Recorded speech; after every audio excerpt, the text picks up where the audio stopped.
அன்பின் வல்லமை, தேவ அன்பு, the power of love. ரோமர் 8ஆம் அதிகாரம் 31 32 எல்லாரும் சத்தமாய் வாசிக்கலாம். இவைகளை குறித்து தேவன் நம் பட்சத்தில் இருந்தால் நமக்கு விரோதமாயிருப்பவன் யார்? தம்முடைய சொந்த குமாரன் பாராமல் நம் எல்லாருக்காகவும் அவரை ஒப்பு கொடுத்தவர் அவரோடு கூட மற்ற எல்லாவற்றையும் அருளாதிருப்பது எப்படி? 31 சொல்லுது, தேவன் நம் பட்சத்தில் இருந்தால் நமக்கு விரோதமாக இருப்பவன் யார்?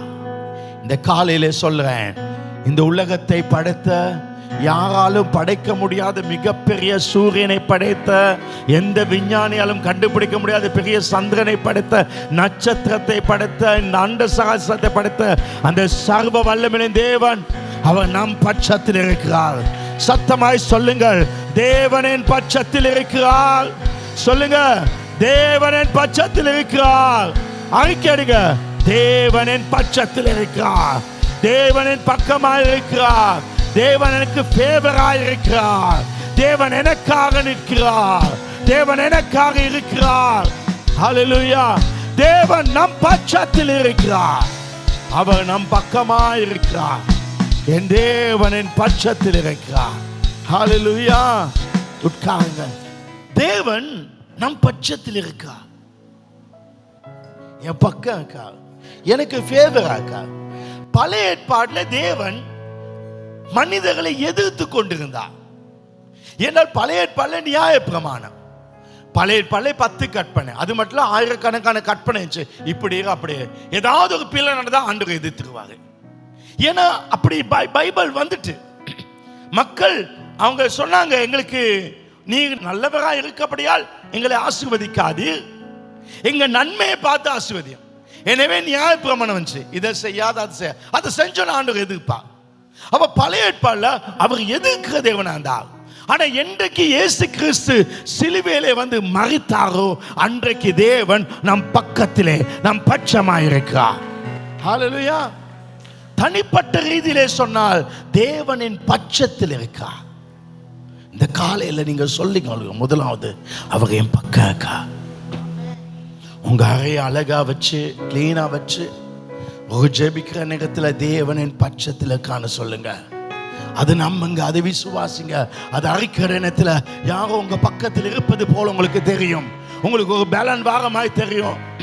யார் எதிர்த்தாலும் ஜெயிக்கலாம் என்ற ஒரு தைரியம் இருக்கிறது. இயேசு கிறிஸ்து நம் பட்சத்தில் இருக்கா.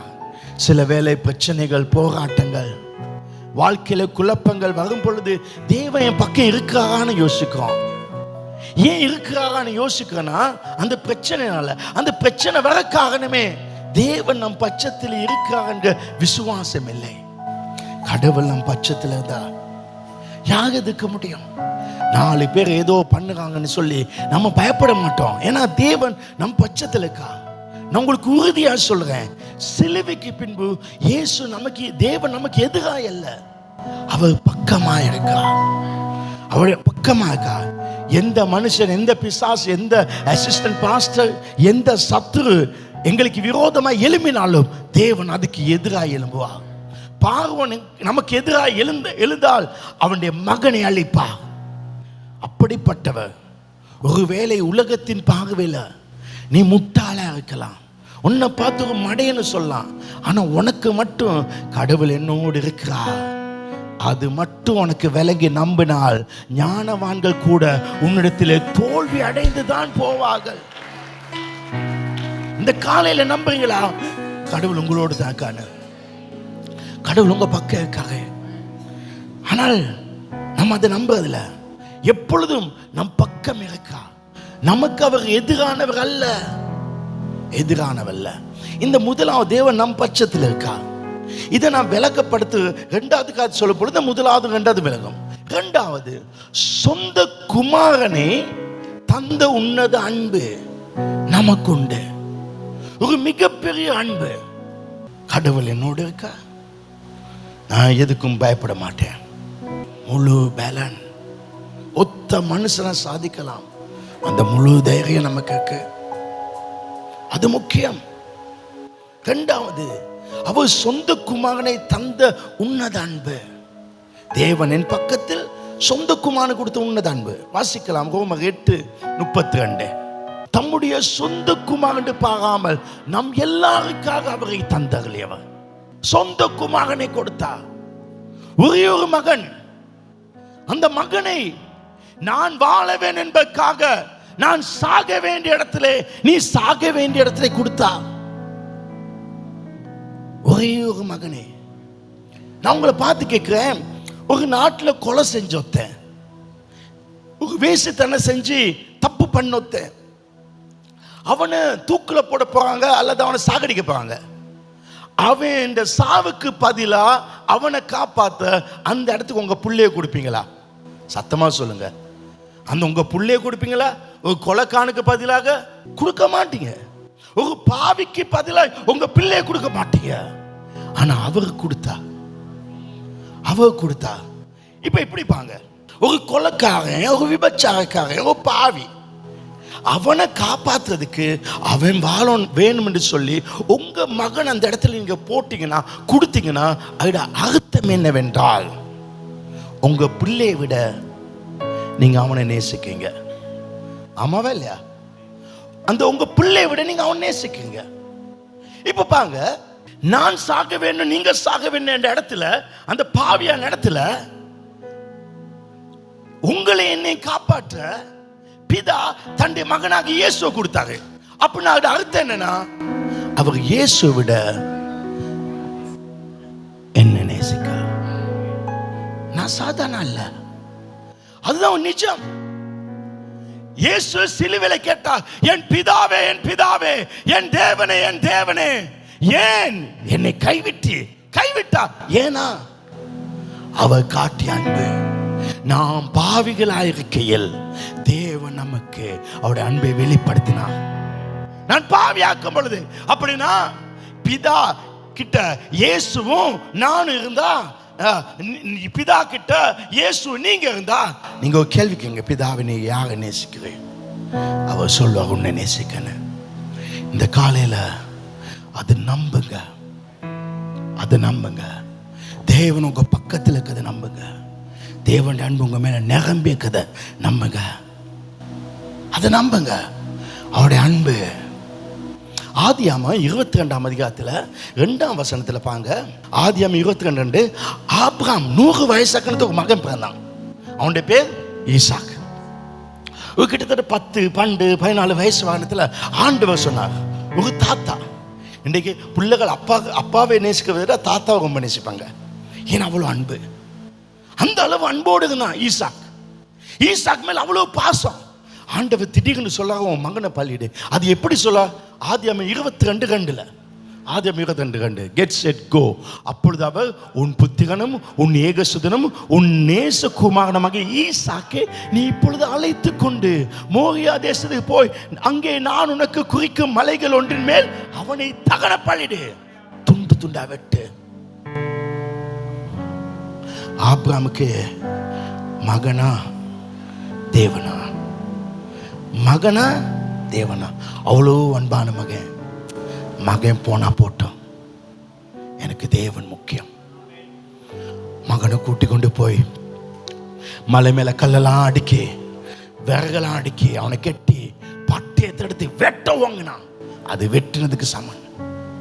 அவன் சாகட்டும். ஏன்னா ஆபிரகாம் மகனை விட தேவன் நேசிக்கான்.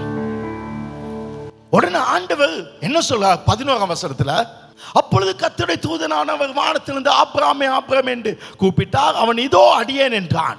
அப்பொழுது அவர் பிள்ளையாண்டான் மேல் உன் கையை போடாது, அவனுக்கு ஒன்றும் செய்யாத, நீ அவனை உன் புத்திரன் என்றும் உன் ஏகசுதன் என்று பார்க்காமல் நீ எனக்கு கொடுத்தபடியால். மறுபடியும், நீ உன் புத்திரன் என்றும் உன் ஏகசுதன் பார்க்காமல் எனக்கு ஒப்பு கொடுத்தபடியால் நீ தேவனுக்கு பயப்பட என்று இப்பொழுது அறிந்துக்க. நீ தேவனை நேசிக்கிறாய், தேவன் நேசிக்கிறாய். எப்ப? நீ மகனை ஒப்பு கொடுத்தபடி எனக்கு தெரியும். இப்பதான் எனக்கு தெரியும் நீ என்னை நேசிக்கிறாய். நீ நேசிக்கிறாய், நீ மிகுந்த அன்புக்குறான்னு எனக்கு இப்பதான் தெரியும். ஆனா ஆபிரகாம் பள்ளியிட நேரத்தில் ஆண்டுக்கு தெரிஞ்சிட்டு இவன் என்னை நேசிக்கான். ஆனா ஆபிரகாம்ட பலிக்கும் பிதா இயேசு கொடுத்த பலி வித்தியாசம். ஏன்னா ஆபிரகாம் பலியிடுற நேரத்தில் யாரோ வந்து நிப்பாட்டிட்டாங்க. ஆனா மகனாகிய இயேசு பலியிடும் பொழுது யாரும் நிப்பாட்டல. பலியிடப்பட்டுச்சு, பலி கொடுக்கப்பட்டுச்சு, அவருடைய உயிரையே போச்சு. 2 முக்கிய கேள்விகளுக்கு. ஆபிரகாம் கடவுளை நேசிக்கிறான் என்று கடவுளுக்கு எப்படி தெரியும்? மகனை பலி கொடுத்தனால ஆண்டுக்கு தெரிஞ்சு. மகனை பலி கொடுத்தனால ஆண்டுக்கு தெரிஞ்சு இவன் நேசிக்கான. எனக்கு உங்களுக்கு தேவன் உங்களை என்ன நேசிக்கான எப்படி தெரியும்? அவருடைய மகனை பலி கொடுத்தனால. அவருடைய மகனை பலி கொடுத்தனால. வாழ்க்கையில் ஒவ்வொரு நாளும் நினைங்க, அவர் உங்களை என்னை ரொம்ப நேசிக்கா, அதிகமா நேசிக்கா, அதிகமா நேசிக்கா. ரோமர் 5:8 நாம் பாவிகளா இருக்கையில் கிறிஸ்து நமக்கு மரித்தனால் தேவன் நம்மேல் வைத்த அன்பே. எப்ப அவருடைய அன்புகள் எனக்கு கிடைச்சு? நான் பாவி, ஒரு காலத்துல பாவியா இருந்தேன், அப்பவே அவர் நேசித்தார். யோவான் 3:16 தம்முடைய சொந்த குமாரனை கொடுக்கும் அளவுக்கு. எப்ப அவர் எனக்கு குமாரனை கொடுத்தால்? நான் பாவியாக்கும் பொழுது. அவருடைய அன்பு நான் பாவியாக்கும் பொழுது. இப்ப நான் ரட்சிக்கப்பட்டேன், நான் நீதிமானானே. நீங்க நீதிமானாட்டீங்க. ஆனா இன்னைக்கு எங்ககிட்ட பாவம் இல்லைன்னு சொல்ல முடியாது. பாவம் இருக்கு. அன்றைக்கு 100% பாவம், இன்னைக்கு 30% பாவம். நான் கேட்கிறேன், 100% பாவியா இருந்த பொழுது, நான் பாவியா இருந்த பொழுது அவர் அவ்வளவு நேசித்தார். இப்ப நமக்கு ஒரு பிரச்சனை, 30% பாவி, நான் ஆண்டவர் நேசிக்கா. நான் இதை செஞ்சுட்டேனே, ஆண்டவர் நேசிப்பாரா? எப்ப நேசிச்சார்? நாம நினைக்கிறோம் நான் 2வது பைபிள் வாசித்தா தான் அவர் நேசிப்பார். உங்க மைண்ட் செட் மாறுது. விசுவாசிக்க வேணும். அவர் இன்றைக்கு நேசிக்கா, அவர் இன்றைக்கு நேசிக்கா. அவர் ஏன் பக்கா? என் கையில சில மிஸ்டேக் நடந்த நேரத்தில் என் டேடி அம்மா கிட்ட அங்கே போயிடுவேன். போயிட்டு இப்படி ஒரு மிஸ்டேக் நடத்திட்டு என்ன பண்ணுறா டக்குனு அம்மா அப்செட் ஆகும். டேடியை கூப்பிட்டோம், உட்காந்து கேட்பாங்க என்ன பண்ணணும், என்ன செய்யணும். அவங்க என்னையை திட்ட மாட்டாங்க, எனக்கு சப்போர்ட்டாக இருப்பாங்க. ஏன்னா அவங்க தாய் தகப்பேன். அதே விதமாக தான் கடவுள் ஒரு நாள் நம்ம எதிர்க்க மாட்டான். அவர் நம்ம மேல் அன்பாக இருக்கா. அவருடைய அன்பு பெருசு. இப்போ என்ன அன்பு பெருசு. நான் பாவம் செய்ய லைசன்ஸ் கொடுக்கல, ஆனா பெரம்பை விட அன்பு நம்மை அதிகமாய் மாற்றும். பெரம்பை விட அன்பு அதிகமாய் மாற்றும். அவருடைய அன்பு தாங்களை மாற்றும். பெரம்பால அதட்டி செய்ய முடியாதவர்கள், கோபத்தால் செய்ய முடியாதவர்கள் அன்பு. அன்பை கொடுத்து பார், முழு உலகமே சின்னதாக்கும். அன்புதான் முக்கியம். அவர் எனக்கு என் காட்டி அன்பு பெருசு. அவருடைய அன்பு மாறாது. நாங்க ஞாயிற்றுக்கிழமை கடவுள் மேல ரொம்ப அன்பு, திங்கள் குறைஞ்சிடும். ஆனா அவர் அப்படி இல்லை. ஞாயிற்றுமாய் தான் திங்களும் செவ்வாய் புதனும். நமக்கு நம்ம அன்பு காட்டி கொண்டு கிணத்துல யாராவது ஒரு கால் கிடைச்சிட்டோம்னா நம்ம அந்த அன்பை விட்டுருவோம். அவருடைய அன்பு மனித அன்பு போல. பைக்ல ஒருத்தனை கண்டா ஆதிரம்னு சொல்லுவோம். ஆனா இன்னொருத்தன் கார்ல வந்தா அது இப்போ அவன்கிட்ட போய் ஆதிரம்னு சொல்லுவோம். எங்கட ஆதிரம் மாறும், அவருடைய ஆதிரம் மாறாது. அவருடைய ஃபர்ஸ்ட் லவ் நாங்க தான், ஆனால் லாஸ்ட் லவ் நாங்கள் தான். ஆனால் இது உங்களோட எத்தனாவது லவ்? சிலர் இது என் ஃபர்ஸ்ட் பாஸ்டர், அதே ஃபர்ஸ்ட்ல இருந்து அதே ஃபீலிங்கோட அதே அன்பில் இருக்காயா? இல்லை. சிலதுகள் மாட்டிக்கொண்டு முழிக்குதுகள். ஏன் தான் இதில் கொன. ஆனால் வாழ்க்கையில் எத்தனை தரம் அவங்க விட்டு போனாலும் அவருடைய அன்பு போல, அவருடைய நேசத்தை போல அன்பு வருமா? அவருடைய அன்பை போல ஒரு அன்பு வருமா? தாய் மகந்தாலும் நான் உன்னை மறக்க மாட்டேன். அப்படிப்பட்ட ஒரு அன்பு. நான் வலித்து அவரை போன பொழுது அவர் 99-100 ஆடுகளை விட்டு என்னை தேடி வந்தவர். அப்படிப்பட்ட ஒரு அன்பு அவருடைய அன்பு. அந்த அன்பை மறக்க முடியாது. உலகம் அன்பு மாயானது, எல்லாருடைய அன்பும் மாயானது. ஆனால் தேவ அன்பு மாறாது. அவர் அன்றைக்கு எப்படி அன்பு காட்டினார், அதே அன்பை அவர் இன்றைக்கும் காட்டார். அன்பே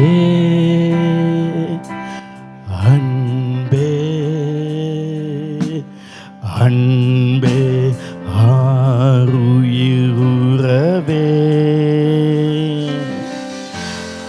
ஆனந்தமானந்தமே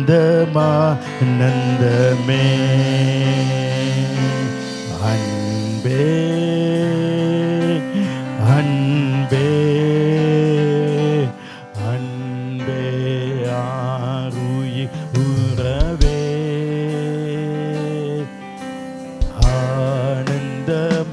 ஆனந்தமானந்தமே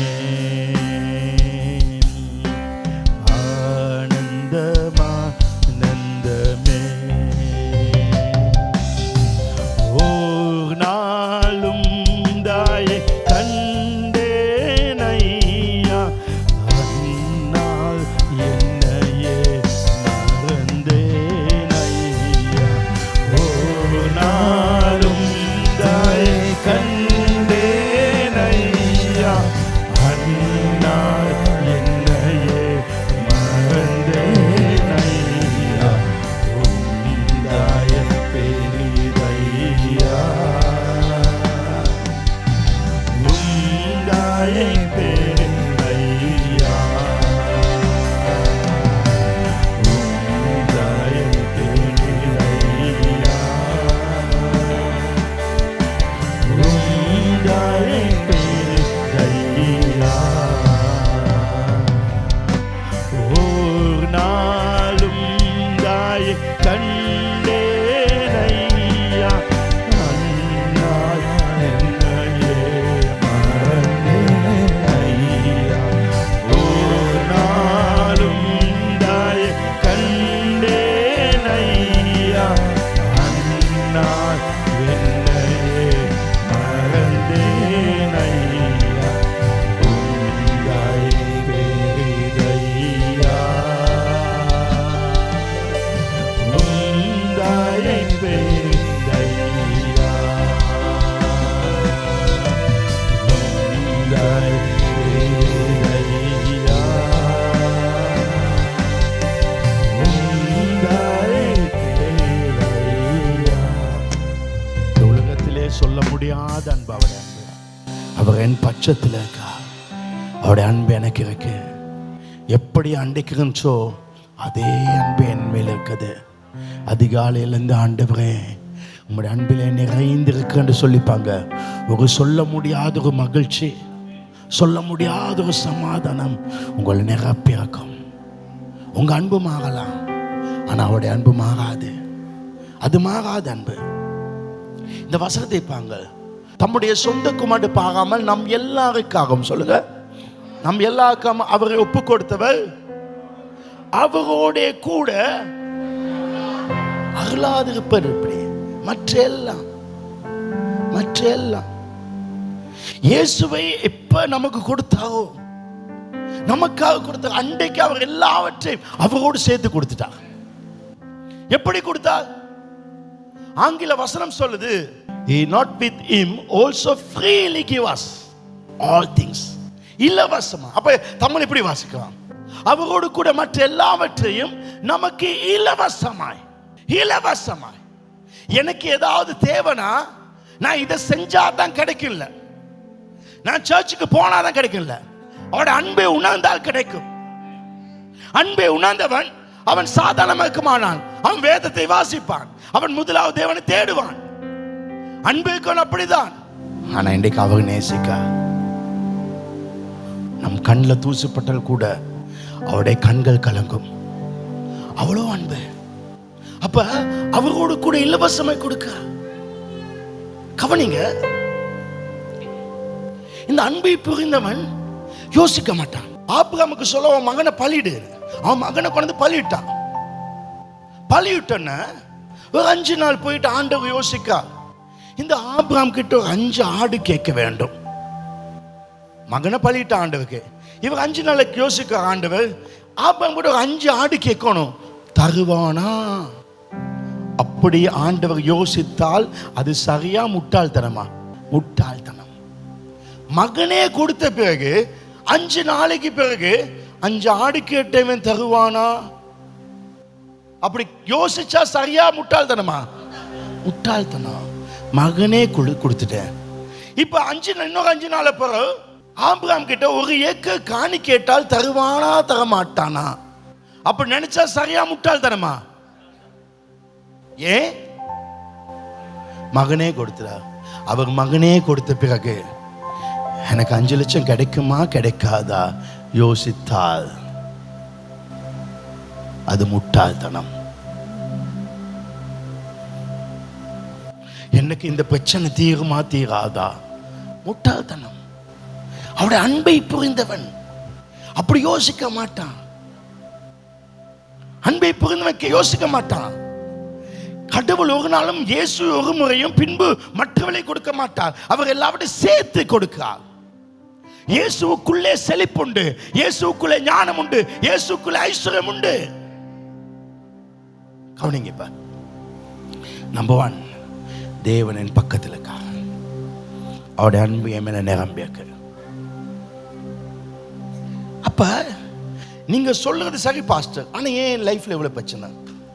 நம்பர் 3, இந்த அறிவு கெட்டாத அன்பை அறிந்து கொள்ள வேண்டும். தேவன் என் பக்கத்தில் இருக்கா, அவருடைய அன்பு என்னோட இருக்குன்னு அதை மனசுல ஃபுல்லா விசுவாசிக்கணும். கிறிஸ்டியன் சொல்வது விசுவாசம், ஃபுல் விசுவாசம். அப்படி விசுவாசம் எனக்கு பயங்கர விசுவாசம் இருக்கு. எபேசியர் 3:14 பாருங்க. இந்த வசனங்கள் எவ்வளவு அழகா வருதுன்னு. அந்த நாட்கள் எழுதிய வார்த்தைகள். இது நிமித்தம் நான் பவுல் ஜெபம். பவுல் ஜெபிக்கான் சபைக்கு. இன்னைக்கு நான் ஜெபிக்கிறேன் உங்களுக்காக. இது நிமித்தம் நான் பரலோகத்திலும் பூமியிலும் முழு குடும்பத்துக்கும் நாமக்காரராகிய நம்முடைய கர்த்தராகிய இயேசு கிறிஸ்துடைய பிதாவை நோக்கி முழங்கால் படிட்டு ஜெபிக்கிறேன். உனக்காக ஜெபிக்கிறேன். ஏன் ஜெபிக்கிறேன்னா, நீ தாத்தான்னு கேட்க கூடாது. எதுக்கு ஜெபிக்க? அடுத்த வசனம், நீங்கள் அவருடைய ஆவியில உள்ளான மனுஷனில் வல்லமையாய் பலப்படணும். இந்த காலையில் இந்த பிரசங்கத்துக்கு பின்பு ஒரு ஆவியில ஸ்பிரிட்ல ஒரு ஸ்ட்ராங் ஆக்க வேண்டும், ஒரு பலத்தோடு இருக்க வேண்டும். எந்த பலன்? நம்பர் 1, அடுத்த வசனம், விசுவாசத்தினாலே கிறிஸ்து உங்களில் இருதயத்தில் வாசமாக்கா.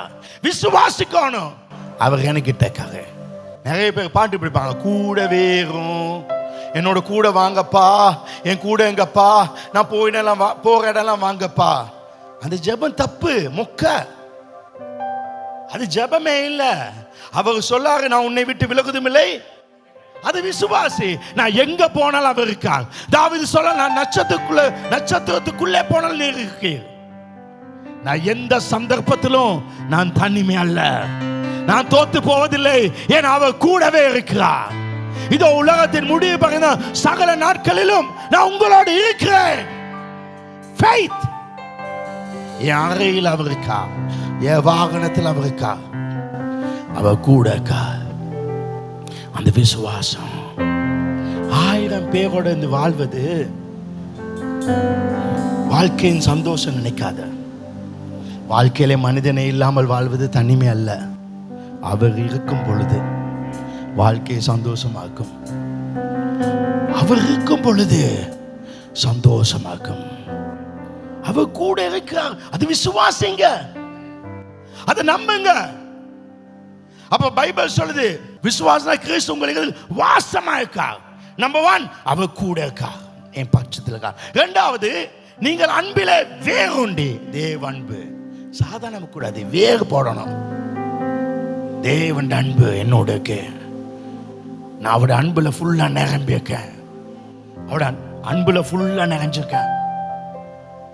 அவருடைய அன்பு எப்படிப்பட்டது, அதுதான் முக்கியம். இந்த 2 காரியம் முக்கியம்.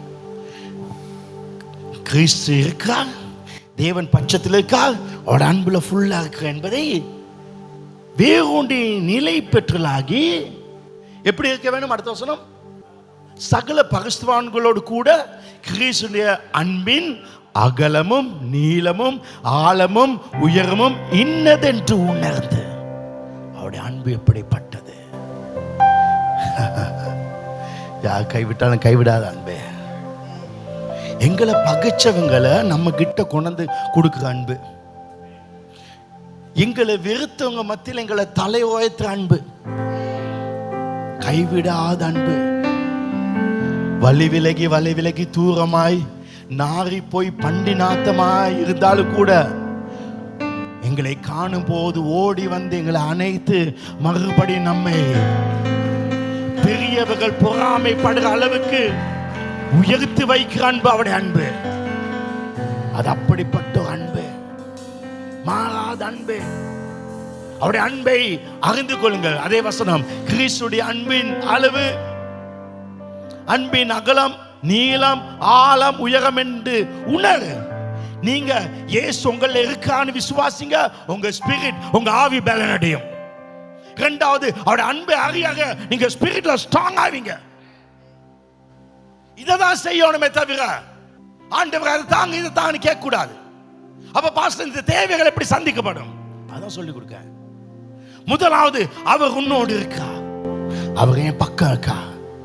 இரண்டாவது, அவருடைய அன்பு எவ்வளவு பெருசு. அந்த அன்பை அறிந்து கொண்டு, அதுக்கு அடுத்த வசனம் 19, அறிவு கெட்டாத அந்த அன்பை அறிந்து கொள்ள வல்லவர்களாகவும், அப்படியே செய்யும் பொழுது தேவனுடைய சகல பரிபூரணத்தால் நிறையப்படுவீர்கள். ஆமென். தேவனுடைய பரிபூரணம் நிறையும். நாம் செய்ய வேண்டிய ரெண்டு காரணம். ஆவி வல்லமையாக்க வேணா சொத்துக்கம் மேல பாஞ்சு வேலை. உனக்கிட்ட எந்த தப்பு இல்லை, எந்த பாவம் இல்லை. ஆனா நீ அடுத்தவனை பத்தி சொல்ல ஒவ்வொரு பாவம் உனக்கிட்ட. ஆனா ஆண்டவர் அதை கேட்கல. அவருடைய அன்பை அறிஞ்சுக்கோ. அவருடைய அன்பை பைபிள்ல வெளியில இருந்து ஒரு அயக்கான் ஜெபம் பண்ண அவன்கிட்ட ஜெபத்தை கேட்டாரு. சிலுவையை கள்ளன் ஜெபிச்சா அவன்கிட்ட ஜெபத்தை கேட்டாரு. பாவிகளுக்கு அற்புதம் செஞ்சாங்க. ஏன்னா அவருடைய அன்பை அறிந்து கொண்டாங்க. அவர் கைவிட மாட்டார். நாம ஏதாவது பிரச்சனை வந்து கடவுள் கைவிட்டாரா? கடவுள் தூக்கம் போனாரா? இந்த உலகத்துல யாரு பெரிய மனுஷனா இருக்க முடியும்னா அவர் உன்னோடு கூட இருக்கான்றது விசுவாசி. இரண்டாவது, அவருடைய அன்பு எவ்வளவு உனக்கு இருக்குன்றதை பகிர்ந்துக்கோ. கடவுளை நேசிக்கான்னு புரிஞ்சுக்கோ, அதை புரிந்துக்கோ. இதான் முக்கியம். பைபிள் ஒரு சீசன், அவனுக்கு பேர் வந்து இயேசுக்கு அன்பாந்த சீசன். இயேசுக்கு நீதான் அன்பாந்த சீசன் யார் சொன்னா? பைபிள்ல இயேசு சொன்னாரா? இல்ல, அவனே அவனுக்கு சொல்லி கொண்டான். அதே மாதிரி நீங்க சொல்லுங்க, நான் அவருக்கு பிரியமான பிள்ளை, அவர் என்னை எல்லாரும் விட நேசிக்கா, இந்த சர்ச்சிலே என்னதான் அவர் ரொம்ப நேசிக்கா சொல்லு. அவரோட அன்பு உன்னோடு இருக்குன்னு அறிஞ்சுக்கோ. அவர் கைவிட மாட்டா. அவரோட அன்பு இருக்குன்னு தெரிஞ்சவன் என்ன பிரச்சனை வந்து எவன் நடு ரோட்ல விட்டு போனாலும் சிரிச்சு கொண்டே இருப்பான். ஏன்னா எவன் நடு ரோட்ல விட்டு போனாலும் அவர் விட மாட்டாரு. ஒன்னு போனவனை கூட்டி வர வைப்பாரு, இல்லாட்டி போனவனை விட பெருசு ஒன்ன கத்து தருவாரு. ஆமென். அவருடைய அன்பை அறிந்து கொள்ளுங்கள். அவருடைய அன்பு சொல்ல முடியாத அன்பு, அது அகலம் ஆழம் அறியாத அன்பு, அது எந்த உயரம் இல்லாத ஒரு அன்பு. தாய் தன் பாலகனை மறந்தாலும் நான் உன்னை மறக்க மாட்டேன். உன் தாயின் தகப்பன் உன்னை கைவிட்டாலும் அவர் கைவிட மாட்டார். ஒரு தப்ப பண்ணிட்டு ஐயோ பண்ணிட்டேனேன்னு போ தேவையில்ல. நான் மிஸ்டேக் ஆயிட்டு பயம் இல்லாம போலாம். கட்டி தழுவி அணைத்து நம்ம திரும்ப எழும்பி பறக்க வைக்கிறவர் அவருடைய அன்பு. அவருடைய அன்பு எல்லை இல்லாத அன்பு. அதை அறிந்து கொள்ளுங்கள். இது மனித அன்பு அல்ல. தேவன் நமக்கு காண்பித்த அவருடைய அன்புல வேறு உண்டிரு, ஸ்ட்ராங்காரு. அவர் என்னை கைவிட மாட்டாரு. என் வாழ்க்கையில சில காரியங்கள் இழந்திருக்கலாம், என் வாழ்க்கையில சில காரியம் கைவலையை போயிருக்கலாம். ஆனா அவர் எனக்கு திரும்ப தருவாரு. அவர் என்னை நேசிப்பாரு. என் மோதிரன் கிட்டது போயிட்டு, என் வஸ்திரன் கிட்டது போயிட்டு, என் பாதரட்சை போயிடுச்சு, ஆனா அவர் எனக்கு தருவாரு. அவர்கிட்ட போனக்கே அவர் தருவாரு. வேலைக்காரங்களுக்கே இப்படி கொடுப்பாருன்னா அவர் எனக்கு எவ்வளவு கொடுப்பாரு? தன்னை சொந்த மகனுக்கு எவ்வளவு கொடுப்பாருன்னா எனக்கு அவரை விட அதிகம் கொடுப்பார். இன்னைக்கு நிறைய பேர் கேள்வி, தேவன் நம் பட்சத்தில் இருக்க, அவரோட அன்பு அப்படி இருக்கு சொல்லிங்க. அப்ப எப்படி பாஸ்டர் எனக்கு இதெல்லாம் கிடைக்கல? அன்பு உனக்குள்ள வர வேண்டும். அந்த அன்பு உனக்குள்ள வர வேண்டும். அறிவு கெட்டால் அன்பு நீ வர வேண்டும். அதிகாலை எழும்பும் போது தேவனின் மேல் எவ்வளவு அன்பா இருக்காங்க நீ நினைத்தால் போதும், உன் மனசே நிரம்பும். டாக்டர் திடீர்னு செக் பண்ணி உனக்கு கேன்சர் சொன்ன பொன்பு சொன்ன உடனே நீ அதை யோசிக்காம கடவுளை ரொம்ப நேசிக்க. அப்படியே என்னன்னா அப்ப தேவன் நம் பட்சத்திற்கான அகந்துக்கோ. இரண்டாவது அன்பு இருக்குன்னு நினைச்சுக்கோ கொண்டு அது விசுவாசி. அந்த அன்புல வளர. இந்த அன்பு எவ்வளவு வளருதோ அதுதான் முக்கியம். இப்ப கவனி கடைசியா இந்த நாலாவது தேவன் நம் பட்சத்துல அவருடைய அன்பு எனக்கிட்ட இருக்கு. அப்ப இந்த ஆசீர்வாதத்துக்கு நான் என்ன செய்ய வேணும்னா அவர் என்னோடு இருக்கிறார், அவருடைய அன்பு எனக்கிட்ட அதிகம் இருக்கு என்பதை விசுவாசிக்க வேண்டும். விசுவாசிக்க வேண்டும். விசுவாசிக்கும் பொழுது இந்த நன்மை வரும். என்னது? அன்பின் மூலம் பெறும் முழு ஜெயம். எபேசியர் 3 இப்ப பாங்க எபேசியர் 3:19 வாசித்தோம். அறிவிக்கட்டாத அந்த அன்பை அறிந்து கொள்ள வல்லவர்களாகவும் தேவனுடைய சகல பரிபூரணத்தினால் நிறையப்படும் அவர் தமது மகிமையுடைய ஐஸ்வர்யத்தின்படியே உங்களுக்கு அனுக்கிரகம் பண்ண வேண்டும் என்று வேண்டிக்கொள்ள. இப்ப நான் ஜெபிக்கிறேன், உனக்கிட்ட மட்டும் கடவுள் இருக்க அன்பை நீ அறிந்து எவ்வளவு ஆழத்துக்கு போறியோ அந்த அளவு உனக்கு ஆசீர்வாதம். அடுத்த வசனத்தை வாங்க 20 அதை சொல்லிட்டு நாம் வேண்டிக் கொள்வதற்கும் நினைப்பதற்கும் மிகவும் அதிகமாய் நமக்குள் கிரியை செய்ய வல்லமைப்படி நமக்கு செய்ய வல்லவர். கடவுள் நாங்க நினைக்கிறதை விட நாங்க கேட்கிறதை விட அதிகம் தருவார். ஆமென். நான் நினைக்கிறதை விட நான் கேட்கிறதை விட அவர் அதிகம் தருவார். நீங்க ஒரு வீடு கேட்கீங்க 3 ரூம்ல, ஆண்டவர் அதை விட அதிகம் தருவார். நீங்க ஒரு வாகனம் கேட்கீங்க, ஆண்டவர் அதை விட அதிகம் தருவார். இந்த வருஷம் 2024 நீங்க 1% கடன் இல்லாமல் ஒரு சொந்த வீட்டில் வாகனத்தில் இருப்பது நான் நினைக்கிறேன் தருவார். ஆனால் ஆனால் ஆனால் ஏன் எனக்கு கிடைக்குது இல்ல? பைபிள் சொல்லுற வசனம் நாம் வேண்டிக் கொள்ள நினைப்பதற்கும் மிகவும் அதிகம் நமக்குள் கிரியை செய்ய வல்லமையின் படியே அவர் கிரியை செய்வார். என்னது வல்லமை? அன்பு. எங்களுக்குள்ள எவ்வளவு வல்லமை கிரியை செய்தோ அந்த அளவுக்கு வேலை நடக்கும். உனக்கிட்ட தேவ அன்பு கொஞ்சம் இருந்தா உனக்கு கொஞ்சம் தான் கிடைக்கும். உனக்கிட்ட தேவனுடைய அன்பு எவ்வளவு அதிகமா இருக்கு. கடவுள் அன்பு பவுல் சொல்லான், கிறிஸ்து அன்பு விட்டு என்னை பிரிப்போன் யார்?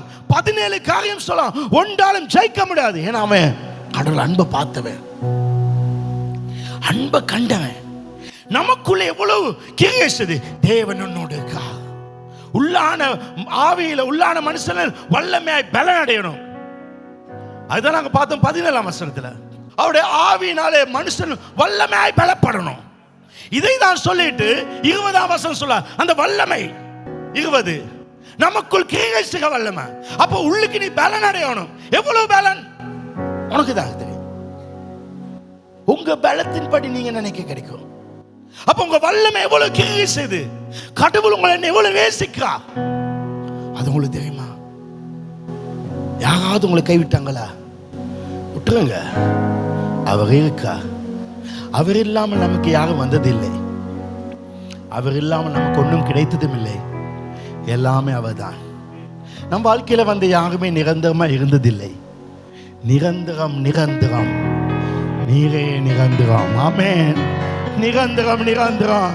அவர் மட்டும்தான் நிரந்தரம். எல்லாம் வரும் எல்லாம் போகும், ஆனா அவர் நிரந்தரம். நீ வந்தவனை நிரந்தரம் வச்சுக்கொள்ளாத. அந்த அன்பை நிரந்தரமா என்ன? அவருடைய அன்பு எவ்வளவு வேலை செய்து அந்த அளவுக்கு அற்புதம். இன்றைக்கு உலக அன்புகள் வரும் பொழுது நம்ம அவரோட அன்பை மறந்துறோம், அவருடைய அன்பை மறக்கிறோம். நமக்குள் கிரியை செய்ய வல்லமை, அந்த பவர், அன்பின் வல்லமை நமக்குள்ள வேலை செய்யணும். நமக்குள்ள வேலை செய்யணும். தேவ அன்பை நான் நம்ப வேண்டும். தேவ அன்பு நமக்குள்ள இருக்குது, அதை நம்ப வேண்டும். அப்ப அது நமக்குள்ள கிரியை செய்யணும். அப்ப பாஸ்டர் எனக்குள்ள தேவ அன்பு எவ்வளவு கிரியை செய்யும்? உனக்கு எவ்வளவு கொடுத்தார் அவ்வளவும் கிரியை செய்யும். ரோமர் 5:5 மேலும் நமக்கு அகலப்பட்ட பரிசுத்த ஆவியினாலே தேவ அன்பு நம்முடைய இருதயங்களே ஊற்றப்பட்டு ஃபுல்லா கடவுள் அன்புக்க வேண்டும். ஃபுல்லா கடவுள் அன்பு. காலையில் 7 மணி முதல்ல பைபிளை தொடுவேன். ஏன்னா அவங்க நேசிக்கிறேன். நான் ஃபோனை தொட மாட்டேன். காலையில் 7 மணி அவங்க தேடுவேன். காலையில் 7 மணி நீ கட்டில் கிட்ட அப்படியே முழங்கால் போடுவேன். ஏன்னா அவங்க நான் நேசிக்கிறேன். அவங்க நமக்கு ஃபர்ஸ்ட். அவங்க நமக்கு ஃபர்ஸ்ட். கடவுளை ஃபர்ஸ்ட் அவை. சும்மா அது ஒரு அறிவில் வைக்காத, அது வாழ்க்கையில வை. வாழ்க்கையில வை. இன்றைக்கு அவங்க என்ன நேசிக்கா, அவர் என்னை நேசிக்கார். அந்த அன்பு, அந்த நம்பிக்கை ரோமர் 5:5 சொல்லுது, தேவ அன்பு நமக்கு ஊற்றப்பட்டு, அது ஊற்றப்பட்டிருந்தால் அந்த அன்பு நம்மை வெட்கப்பட விடாது. நீ ஒரு இடத்துல வெட்கப்பட மாட்டாய், வெட்கப்பட மாட்டாய். என்னுடைய கடவுள் அன்பு என்னோடு இருக்கு, அவர் என்னை நிரப்பியிருக்கார். இதே நினைப்புல ஃபுல்லா அப்படியே ஒரு அன்பு உங்ககிட்ட இருக்க மாதிரி இருக்கும். யாருக்கு சோகம், யாருக்கு கவலை, யாருக்கு தனிமை, இது எல்லாம் அவள் அன்பை அறியாதவளுக்கு இந்த அவருடைய அன்பு. நீங்க இப்ப நேசிக்கிறீங்களா, அவங்களோட அன்பை விட பெரிதான அன்பு. நீங்க நம்புறவங்களோட அன்பை விட அது பெரிதான அன்பு. பலருக்கு மனிதர்கள் தன்னை நேசிக்கிறான்னு தெரியுது. இவன் என்னை நேசிக்கிறான், இவர் என்னை நேசிக்கிறாங்க. ஏன்னா ஏதாவது சாக்லேட் கொடுத்துவாங்க, ப்ராமிஸ் சாக்லேட் கொடுத்துவாங்க, இல்லை ரோஜா பூ கொடுத்துவாங்க, இல்லாட்ட ஒரு கூடையை கொடுத்துவாங்க, இல்லாட்ட ஃபோனை கொடுத்துருவாங்க, இல்லை ஒரு கஷ்ட கொடுத்துவான், இல்லை ஒரு செயினை கொடுத்துவான். அவனுக்கு விளங்குது. ஆனா யாரும் கொடுக்காதது அவ கொடுத்தா அது விளங்க மாட்டேங்குதே. தேவனுடைய அன்பு உங்களோடு இருப்பதை நீங்க உணர ஆரம்பிக்கும் பொழுது இந்த 3 ஆசீர்வாதம் வரும். 3 ஆசீர்வாதம்.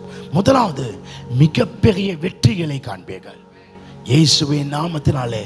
இந்த 7 நாட்களும் தேவ அன்புல நீங்க நிரம்பி இருப்பீர்கள் என்றால் இந்த 7 நாட்கள் மிகப்பெரிய வெற்றிகளை காண்பீர்கள்.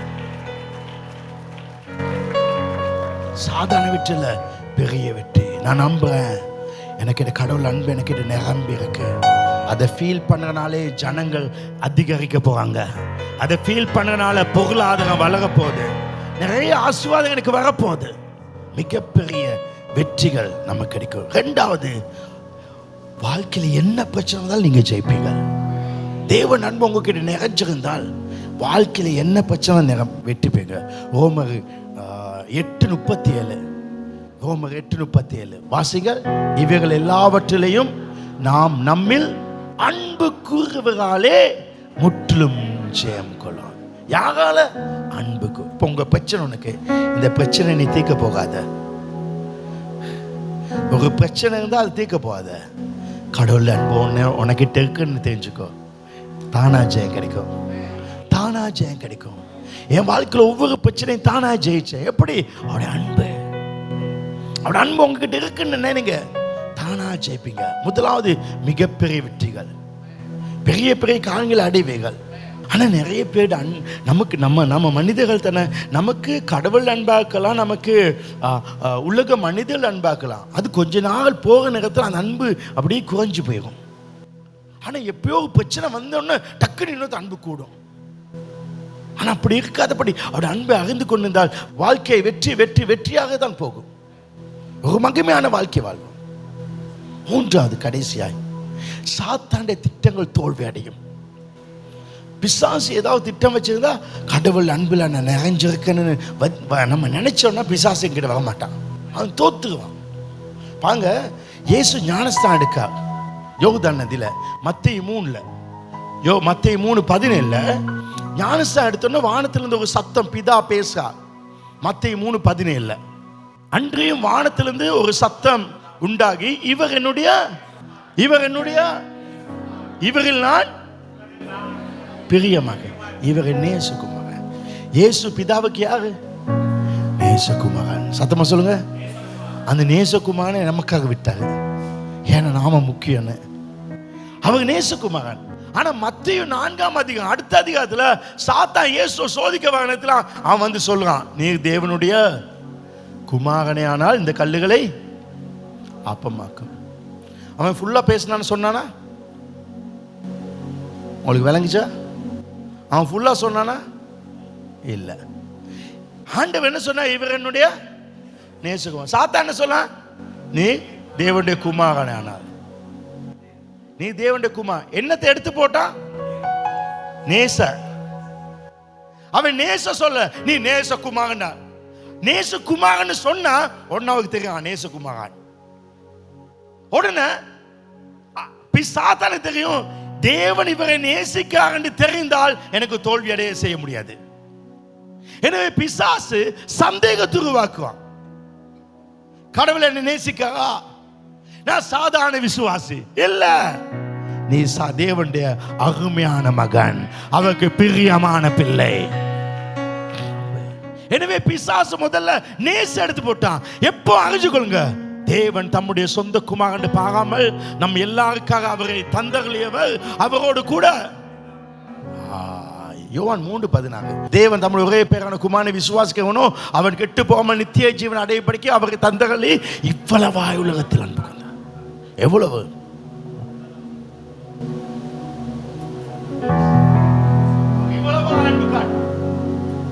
அவருடைய அன்பு பெருசு.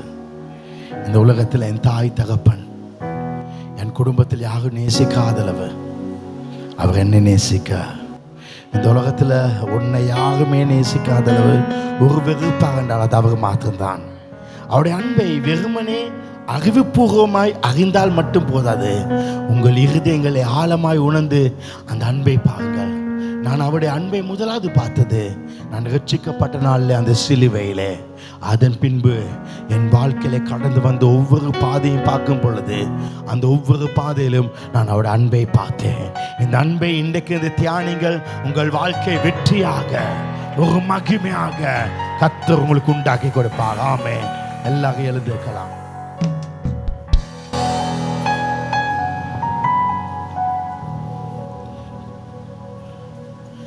ரெண்டு காரியங்கள் கைகுலுத்தி தேவனின் பட்சத்தில் சொல்லுங்கள், நீர் என்னோடு கூட இருக்கிறீர், நீர் என்னை விட்டு விலக மாட்டீர், என்னோடு கூட இருக்கு. ரெண்டாவது சொல்லுங்கள், உங்க அன்பு என் மேல நிறைஞ்சிருக்கு, நான் அதை புரிஞ்சு கொள்ளலப்பா, என்னை மன்னிங்கப்பா. உங்க அன்பு நிறைஞ்சிருக்கப்பா, உங்க அன்பு என் மேல ஃபுல்லா இருக்கு, உங்க அன்புல நிரப்பப்பட்டிருக்கிறேன், உங்க அன்புல நான் நிறைஞ்சிருக்கிறேன், உமக்கு நன்றி என்று சொல்லுங்கள். உங்க அன்பை தியானிப்பேன். இன்னைக்கு ஃபுல்லா அவரோட அன்புல மூழ்கி போங்க. எனக்கு விளங்குது, நிறைய பேர் அவரோட அன்புல மூழ்கி போவீங்க. சில பிரச்சனைகளோடு வந்தவர்கள் எல்லாமே எல்லா பிரச்சனைகளையும் நீங்கள் மறந்து போவீங்க. அந்த அளவுக்கு தேவன் உங்க மேல அவருடைய அன்பை கொடுக்கிறார். இந்த இடத்துல ஒரு பெரிய மலை போல அவருடைய அன்பு உங்க மேல நினைச்சு கொண்டே இருக்குது. மனமுடைந்து போய் வந்த உங்களுக்கு யாருமே இல்லை, நான் தனிமையா இருக்கிறேன், ஏன் என் வாழ்க்கை இப்படி இந்த கலங்கி இருக்க எல்லாருக்கும் அவர் தன் கரங்களை நீட்டி அவருடைய அன்பை காட்டுறார். அவருடைய அன்பை காட்டுறார். அவரிடத்தில் வா, அவர் இன்னும் நேசிக்கிறார். அவருடைய அன்பை புரிந்து கொள். கெட்ட குமாரன் அவருடைய அன்பை புரிந்து கொள்ளவில்லை, ஆனால் ஒரு நாள் புரிந்தது. வேலைக்காரனுக்கு எவ்வளவு நேசம் என்றால் எனக்கு எவ்வளவு நேசமா இருப்பார். வேலைக்காரனுக்கு எவ்வளவு நேசம்னா என் மேல எவ்வளவு நேசமா இருப்பார். இன்றைக்கு உன்னையும் என்னை அதிகமாக நேசிக்கார். அந்த அன்புக்குள்ளே வா, தேவன் அன்புக்குள்ளே மூழ்கு. இது இருந்தா அதெல்லாம் ரெண்டாவது. இன்னைக்கு நான் முதலாவது சர்ச்சுக்கு வர காரணம், நான் ஆண்டுக்கு முதலாவது கொடுக்க காரணம் அந்த அன்பு தான். அன்புக்கு முன்பாக எதுவும் நமக்கு தக்க வச்சு கொள்ள மாட்டோம். அன்புதான் மேன்மையானது. அன்புல நிரம்பி வாழுங்க. உன்னை நேசிச்சவங்க உன்னை கைவிட்டாங்களா? நேசிச்ச அன்பு மாயா? உன்னை உண்மையா புரிஞ்சு கொள்ள, உண்மையா அறிந்து கொள்ள உன் தாயால், தகப்பனால், உன் பிள்ளைகளால், கணவனால், மனைவியால் யாராலும் புரிந்து கொள்ள முடியாமல் இருந்தாலும் இன்றைக்கு அங்கிஞ்சுக்கோ. அவருடைய அன்பு உன் மேல நிரம்பி இருக்குது. அது நம்ப ஆரம்பிக்கும் பொழுதே அற்புதங்கள் நடக்கும். அதை விசுவாசித்து உணரும் பொழுதே பெரிய பெரிய மாற்றங்களை வாழ்க்கையிலே காண்பாய். அவர் நேசிக்கிறார், அவர் நேசிக்கிறார், அவர் நேசிக்கிறார். இந்த இடத்துல யாரு தனிமையா இருக்கீங்க? இந்த இடத்துல அன்புல தோல்வி அடைஞ்சவங்க எத்தனை பேர்? இருக்கிற அன்புல திருப்தி இல்லாதவங்க எத்தனை பேர்? இந்த நாள்ல இயேசுவின் அன்பை அதிகமாய் தியானிங்க. உங்களுக்கு வழி என்றால் என்னன்னு தெரியாமல் போகும். அவருடைய அன்பு உங்களை விட்டு போன எல்லாவற்றையும் திரும்ப கொண்டு தரும். அது மேன்மையான அன்பு. அந்த அன்பு உங்களை வாழ வைக்கும். அந்த அன்பு உங்களை உயர்த்தி வைக்கும். அந்த அன்பு உங்களை தூக்கி வைக்கும். அது கீழே போடாது. இழந்த வஸ்திரத்தை கொடுக்கும். நீங்க அந்த அன்பு கிட்ட வர மட்டும்தான் இருக்கு. நீங்க அன்பு கிட்ட வர மட்டும்தான் இருக்கு. மற்றவங்க தான் பார்ப்பாங்க, நீ சரியாகிட்டியா சரியாகலையா, திருந்திட்டியா திருந்தலன்னு. ஆனா அவர் அப்படி இல்லை. அவருடைய அன்பை அறிந்து கொள். உனக்குள்ள எவ்வளவு அன்பு கிரியை செய்தோ, நீ நினைப்பதுக்கு வேண்டிகளுக்கு அதிகமாக உன் வாழ்க்கையில் அந்த அதிசயம் நடக்கும், அற்புதங்கள் நடக்கும். நான் நம்புறேன் இந்த 7 நாட்களும் அதிசயங்கள் ஒவ்வொரு நாளும் நடக்கும். அவருடைய அன்பு, அவருடைய அன்பு, அவருடைய அன்பினால் நிரப்பப்படுங்கள். இயேசுவின் நாமத்தில் தேவ அன்பிலே நிரம்புவீர்களாக. இந்த காலையில் நான் அன்பிலே நிரம்புங்கள். தேவன் என்னோடு கூட இருக்கார். தேவன் என்னோடு கூட இருக்கார். அது உங்களுக்கு ஜெயத்தை கொடுக்கும். தேவ அன்பிலே நிரப்பி இருக்கிறது. தேவன் அன்பிலே இருக்கும் பொழுது யாருடைய அன்பு உங்களுக்கு பெருசாய் விளங்காது. ஆனா ஒரு அற்புதம் என்ன, தேவ அன்பிலே நீங்க நிரம்பினால் நீங்கள் மனிதர்களோடு காட்டுற அன்பு கூட சந்தோஷமா இருக்கும். உங்க அன்புல தேவ அன்பு இல்லைன்னா எல்லா அன்பும் குழப்பமா தான் இருக்கும். உங்களுக்கு தேவை இப்ப தேவ அன்பு. உங்ககிட்ட தேவ அன்பு இருந்தாதான் உங்க உறவுகள் நல்லா இருக்கும். தேவ அன்பு, அவருடைய அன்புல நிரம்புங்க. அவர் என்னை நேசிக்கிறார். அவர் நேசிக்கிறார். ஆண்டவனை நேசிக்கிறார் என்பதை அறிஞ்சுக்கோ. அது உன் வாழ்க்கையை வெற்றியை மாற்றும். பிதாவே, இவர்கள் அத்தனை பேரும் நீர் கூட இருப்பதையும் அறிவு கெட்டாத அந்த அன்பை அறிந்து கொள்ள வேண்டும் என்று இவர்களுக்கு ஆட்சேபிக்கிறேன், ஆசீர்வதிக்கிறேன். இயேசுவின் நாமத்தில் ஜீவன நல்ல பிதாவே, ஆமென், ஆமென்.